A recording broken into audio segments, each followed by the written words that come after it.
Hey, what's up, everybody? My name is Coco, and you are listening and hopefully watching Chatterbox Podcast. And I am here with Project Manager of Insomniac Studios, Brian. Good to be here. Good to be here. Okay, took us forever. Took me forever to get all this stuff together, but we did it, and we're here. Making it happen. Yeah, I'm so glad I finally get to talk to you. All right, so let's get right in. What are you listening to right now? I'm listening to just a couple of mixes for one of our artists. His name is Mac, short for Man About Change. So he's working on a new album right now. I also been listening to some gospel music, also some Kendrick Lamar lately. You just very what is it? Not multifaceted, diverse in your music selection. Have to be. Comes with the job. Who's your favorite gospel singer? See now you're trying to hurt me. This is I have to say Fred. Can I get to? You're gonna say my favorite. Okay. Yes, you got to. I gotta have Fred Hammond and I gotta have John P. Key. Yeah. Okay. Didn't they? I feel like did they sing together? Yeah. Yeah. Okay. I'm not tripping. All right. I love Fred Hammond. That's my favorite. All right. So what have you been reading? I really been reading about a lot about music publishing. Okay. Because at the end of the day, if artists make music, where you gonna place your stuff and how you gonna get paid for it? The artistry is great and everything, but when you go out here and you want to sign with different people or you want to get placements in movies and things like that, if you don't know how to handle your business, then you just out there, everybody making money but you. Exactly. You could be passionate all day about something, but you can't make a living off passion unless you figure that out. Okay. What are you watching? I just got through watching Watchmen. Especially if you're a black person, please watch it. If you're black, okay, all right, now I have to. It taps into a lot of different things, whether it be history and up to date. So it's dope. You gotta watch it. Okay, all right. So let's just get into your actual craft, your career. So what is your job title? I said it earlier, but can you say it again first? My job title, I'm a project manager of Insomniac Studios. So I help to manage whether it be promotion for the studio.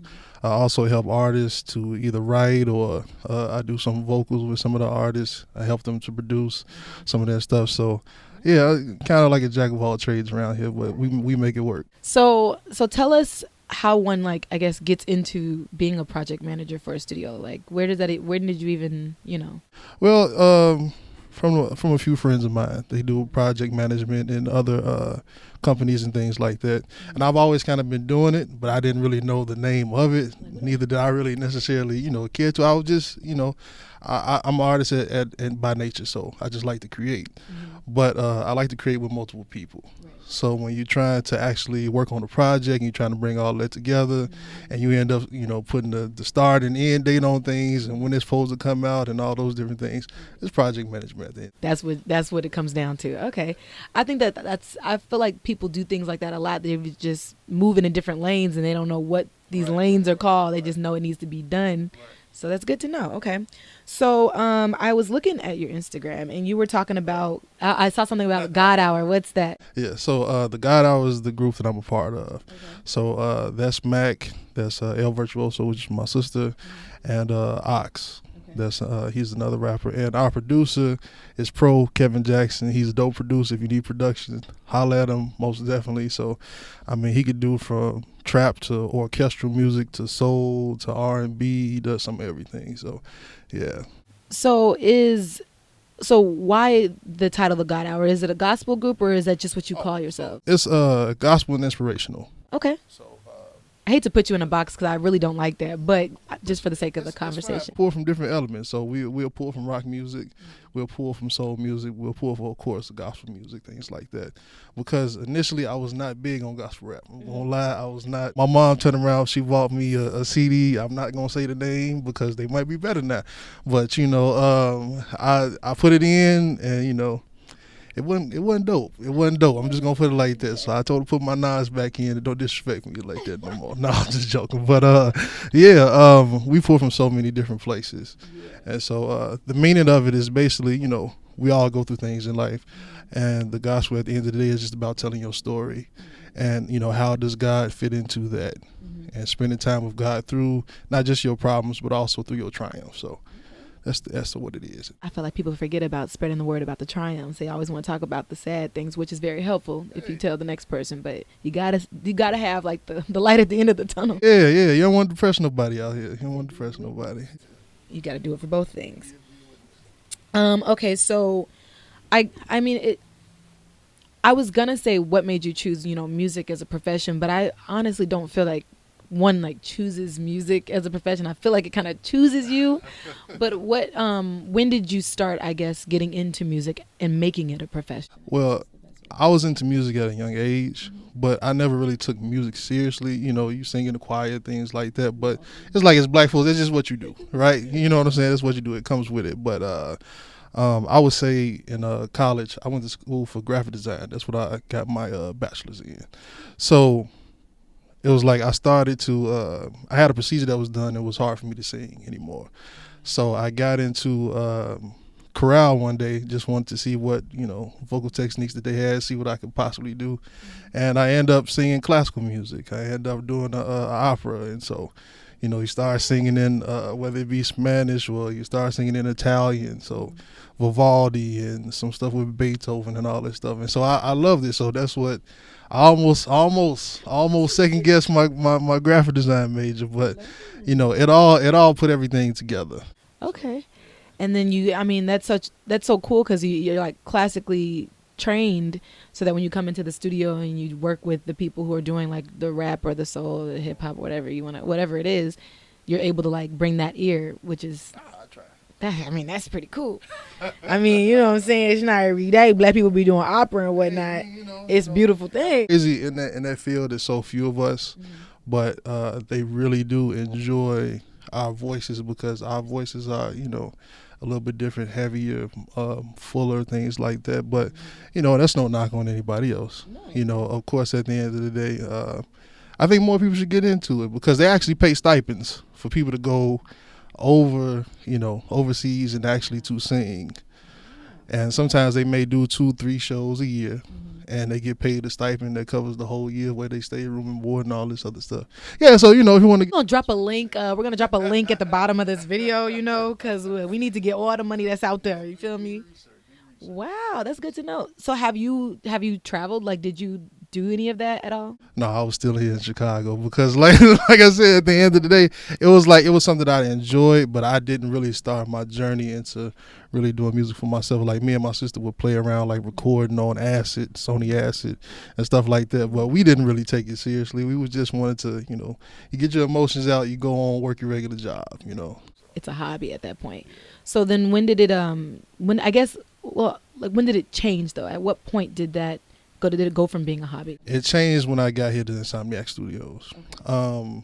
I actually came in because my sister was a part of a program with Ryan Fest and Donnie at the time. So they were running a program called Donna's House, and we ended up coming out here to the studio. Yeah, and so Marlon, who's the head of the studio, Marlon King, shouts out to Marlon. He told me to stick around. I was just trying to get my sister in production because she produces. So, I was like, cool, you good. I'm about to check out and leave. Right.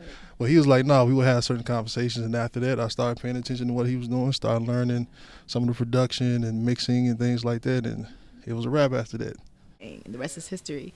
So is this your full time? This is what you do full time? I still have a side job too, but that's what it is. Hey, entertainment. You always gotta have a full time on or a side with something on the side. Have a passion, work for it, but also be realistic. Because once you actually can make it a full time job, you actually appreciate it. It's different when you turn around. You have a passion. I just want to do this full time, and that's it. If you don't plan, you just gonna fail off top because you're not looking at everything and taking everything into account. So. And I really don't think that people talk about that aspect as much. Like what we were saying before we even started. Like, it's beautiful to have a passion, and then no one's saying don't have one and don't work towards it. But it's like, okay, we live in a world where passion doesn't pay. until you make it pay. Uncle Sam, he don't care about your dreams. He don't care about your dreams. You know what I'm saying? We call Bills Williams around here. When Williams called, he want to answer. He ain't trying to hear nothing from you but, well, my money. Yeah. So where's the check? Where's the W-2? But yeah, take the time out and study and hone your craft while you're working these other jobs, while you're working a part-time job or whatever, because it's still going to pay off at the end of the day once you start putting your work out there for people to turn around and see. People only invest in how hard they see you work. Yes, I think that's another thing that I've been seeing a lot lately. Like I always say, people only take you as seriously as you take yourself. Yeah. It's like, how are you going to expect someone else to work harder for you than you? Right. Like if your friend asked you to help them move, and you go over there and they sitting down and you over here lifting the bed, and they like, are you like, okay, well, I'm done. I'm not about to do this if you're going to be sitting down drinking beer. Exactly. I appreciate you sitting there. Watch me leave. Exactly. You got to make people want to help you, want to work with you and everything like that. Mm-hmm. Okay. So you are a Chicago resident? Yes. Born and raised. Born and raised. Where at? Southside Chicago, Jeffrey Manor. What's going on, y'all? What's up? So, if it's important, how important is Chicago in the work that you do? I think it's very important because the knowledge of music business and music artistry are two different things. And these are things a lot of times that I found out in Chicago that we don't necessarily share with each other. Currently, right now, there's not necessarily an industry here in Chicago for music. Actually, that's actually turning around here. Chicago has actually made this year the year of Chicago music. So hit up DK's. They got different events and things like that. 2112, which I'm a member of.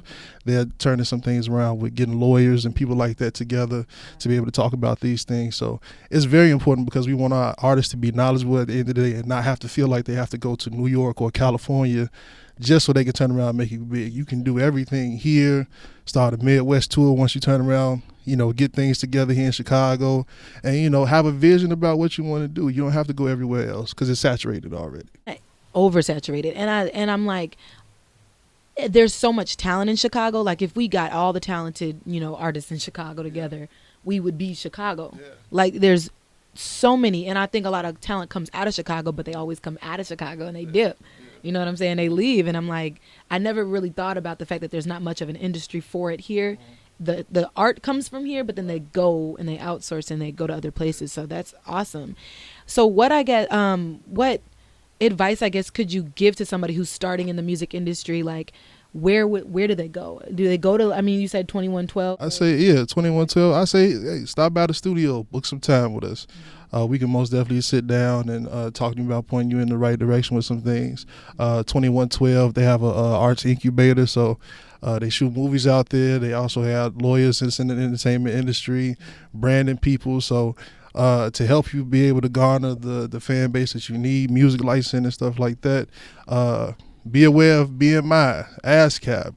Know how to get into a PRO because that's how you collect some of your royalties, sound exchange, your digital royalties and things like that.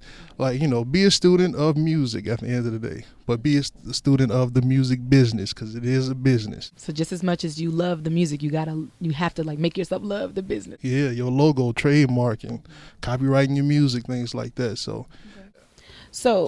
what would you say to somebody who maybe doesn't necessarily have the finances to get that licensing to take care of the business aspect? What do you say to somebody who, like a high school student, don't got the funds, because there's other things that are priorities? How do they go about that? Do they tell them how to do that too? Well, I would say first work on your craft. Work on your craft, whether you rap or whether you sing. Work on those first. Find a studio. Sometimes you can work some things out with an engineer. Get a part-time job. You know what I'm saying? Or, Yeah, you have to put the work, get some money together. When you put your money together, go to the studio. But practice first. Because so you can go in there, you can knock it out because I can't tell you how many people come in. They just think they just going to come in and freestyle or whatever. And everybody can't do that. Yeah, and then so we just sitting there, we got your money. But you know what I'm saying? We wish you would have take the time out to practice and things like that. Also, too, use your friends to help you promote a show for yourself. Chance and them, they did that in their high schools. They passed out flyers. They put their shows together.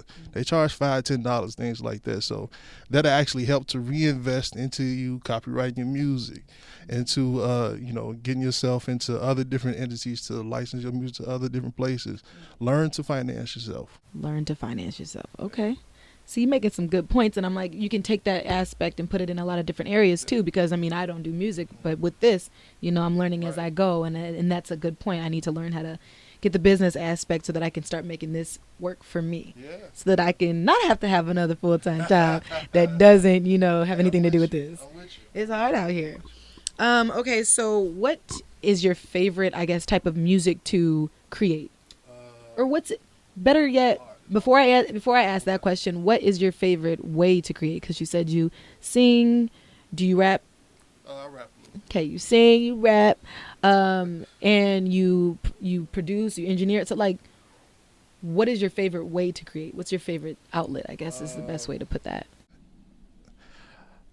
This is a little bit. I mean, you need to express yourself. What do you go to first? What's your go-to? It comes in different forms. Like I can read literature and draw inspiration from that. Like, say for instance, if I'm reading like The Brothers Karamazov by Fyodor Dostoevsky, just reading about the different trials and different ways that Russians thought about life in their era. Or if I'm Langston Hughes.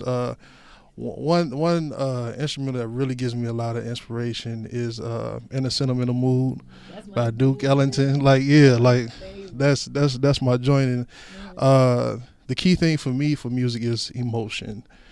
Can I feel the music? Can I feel what you're saying? And from there, I draw the inspiration to be able to write or to produce. Like, I like James Blake, so I kind of been messing around. He's so different. The way that he constructs his music is like so off-putting, but it's like I don't know how to explain it. But it's something there. Is real minimalistic. It's not a whole lot of sounds, but he gets you in a certain place, and it'd be like, oh, okay, all right, I got to sit down and really pay attention to what's going on. So I kind of been studying some of his production and doing some of those things. So you would say the way that you said. So the question is, I'm just trying to. No. You answered it, but I see what you're saying. So there's not really any one way that you go to. It just depends on what exactly you're trying to accomplish or express in that moment. Because sometimes it could, to just put it simply, it could be either a word or a phrase, or it can be someone else's music, depending on what mood I'm in. That makes me want to actually create. So, yeah. So what is your favorite type of music to create then? So she heard me here. She heard me. I don't know. Who is she? I mean, you can answer that like a genre, or you can answer that like what kind of frequency of music do you like to, like, whatever, however you feel like you can answer that question. My heart is gospel music, because at the end of the day, it's the emotion behind it. Like, I've learned how to feel music before I could understand, like, okay, what the tempo is, how many beats per measure, the mechanics of it. So if I can't feel your music, then I'm most definitely 100% gonna shut off. And you work in the studio, so you develop the stone face. Oh man, is that dope? Hey man, yeah, cool. All right, man, all right. Yeah. So it's like if I can't feel the music, and that's how I learned from just singing gospel music or listening to gospel music. That's what it's all about for me. Okay, all right. I feel that. I feel that, and I think I'm the same way too. Like, I'm an emotional person, so I find the emotion in like anything that I do, and that's what drives me. Right. So whether it be like relationships with people, or when I'm listening to music, or when I'm looking at art, I've been getting more into that, or interested in that, like looking at art, in that way too. So I see what you're saying, and that makes plenty sense. So let's see here. I guess more so about you. What element? You might have answered this earlier, but we can reiterate. What element do you bring to this profession? To being a project manager, to being a musician, what do you bring specifically that sets you apart from the next person? I think for the most part is be an artist first. Whether it's from the lack of understanding with music business, or being able to create music. A lot of times the artists that I'm helping, I have to come into their world as far as how they create their music, what are they trying to go after, what is the message, the overall message they're trying to deliver. So I have to put myself in that place to be able to be like, okay, well, this is your project and this is how we should help. I can help you going about doing it.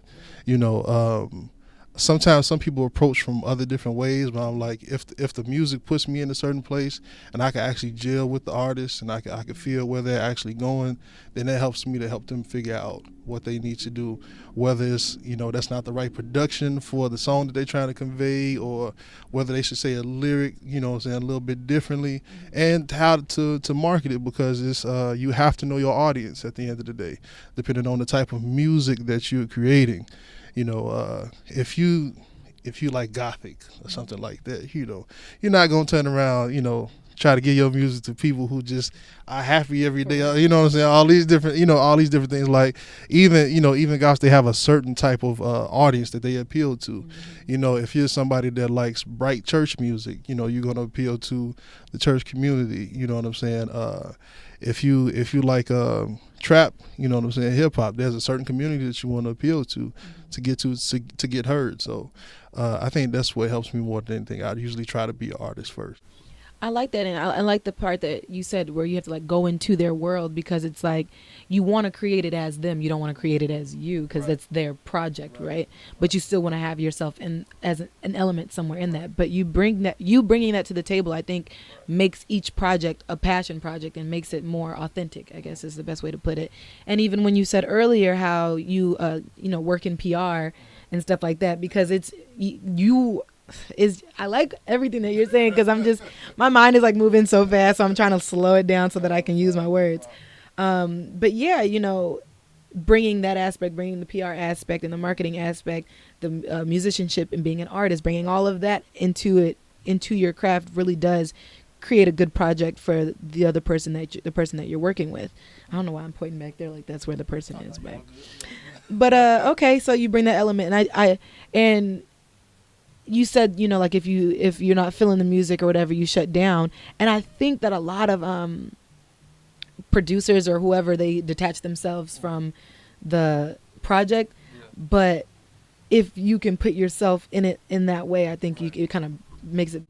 Usually, even if I can't necessarily feel the music, or that's just not the type of music I listen to, I try to have conversations with the artists to see where their head is, why they're doing what they're doing. If I can understand what your motivations are, all right, we're working with something. Because as a project manager, it's almost like I'm helping to build a framework for a house, right? You're an artist, you got all this furniture and everything else that you want to turn around and put in the house. You're like, all right, okay, let me help to build the framework around it. You know what I'm saying? You put everything in you want to. We package it that way, and then turn around. We can move things along. Organize it. Let's make it make sense. Okay, cool. I like that.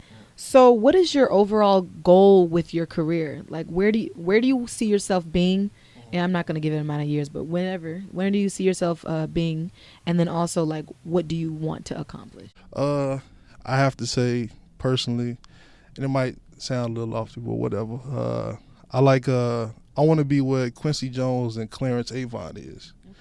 Like, be able to help artists to make different deals with their music, but at the same time, be able to get behind the boards and work with different producers and artists to develop like classics and things like that. Like, that's where I want to. When I watched The Black Godfather, I was like, wow, that's exactly what I want to. That's exactly what I want to do. That's exactly where I want to be. I won't even say when I do those things, that's what I want to achieve. Okay, well, you're well on your way. Clearly, I mean, you have the right mind for it, and you're already in the place where you can be that. So, okay. It take a lot. Artists is crazy. So what? Right, you feel me? So what can we expect from you in the future besides that? Because you are gonna accomplish it. So besides that, what can we expect in the near future? Well, right now, like I said, I'm helping to develop projects right now. So, like I said, we got Mac's project coming. El Virtuoso, her project is coming. She's a dope rapper, singer, producer. She produced everything on the project. She wrote all the lyrics. Everything is all her. Oxy's coming with his mixtape, his project. We got Rich the Pit. He's coming with his project. Dope lyricist, insane lyricist. Matter of fact, it's the 10-year anniversary of the studio this year. So we're looking to do some big things with that as well, because I really wanted this year. I want to make Insomniac Studios a staple in Chicago for really working with Chicago artists, and I think it's very important to tell the story of this studio because we done had so many different people come through here, whether it be Ryan Fest or Shano or Twine Gab. So many different people have come through here, and it helps to lend itself to the development of the studio itself. So yeah, watch out for the artists that we got coming. So that's exciting. Wow, 10-year anniversary. So look, this is a perfect timing to have this episode. It all come together. It all Dope. Hey, look, God don't make no mistakes. All right. Well, I do have a lightning round. Those are all like the heavy hitting questions I have. I do have a lightning round, so you just answer the questions as quick as possible and the first thing that comes to your mind. All right. Your favorite color? Blue. Gum or mints? Mints. Summer, fall, spring, or winter? Give me fall. Give me fall. The moon or the sun? The sun. Sunrise, most definitely. That's beautiful. Favorite fast food place? If we ain't talking about Heroes, we ain't talking about nothing. Hey, I be craving Harold's randomly, like randomly. You don't make no sense. Your favorite artist? I know, that's hard. Why she keep doing this to me? What is Favorite artist overall, the person that you find yourself listening to the most? Okay, if there was a favorite artist, I would have to say, for right now, Lupe Fiasco. Like that's my favorite. Hometown hero. All right. Favorite music genre? It's not easier, I know. Sorry. I'm just gonna go gospel. If I was stuck on the island somewhere and that's the last thing I'm gonna have to listen to. You gotta put yourself mentally there so you can answer the question. See, I got to. We deal with a whole lot of stuff here at the studio, and I love different types of music. So that's beautiful. Well, thank you, Brian, for speaking with me today. I truly appreciate it. And honestly, I think that we could talk forever because I got more that I want to know. But time is limited. So thank you so much. And can you shout out like your social media and the studios? So like all. So you can find us at Insomniac Studios, so the letter N, Insomniac Studios. You can find me at 7metrics1 on Instagram. Facebook, you can find us at the God Hour, so check out the music, of course. Facebook, Insomniac Studios. So yeah, come check us out. Get involved with us. Stay in tune with us. Book some time at the studio. What's the address of the studio? So the studio is 12704 Southwestern. So it's the second level right above the barbershop. So we got producers here. So if you want to work, you need beats or whatever, come shop with us. Come shop.